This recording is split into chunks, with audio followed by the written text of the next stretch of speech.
Hi everyone, in front of me I've got Moto E22i and let me share with you how to check for the software updates on this device. So first of all, make sure that you've got the internet connection and then enter the settings. Now let's scroll down to the very bottom and tap on System Updates.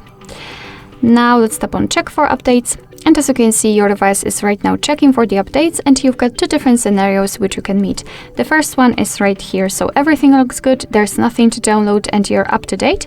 And the second one, when your device will detect the update, it will show you of course the name of it, it will show you what has been added, what has been fixed, basically the information about the update, and you will be able to simply tap on Update or Download and your device will apply it to the system.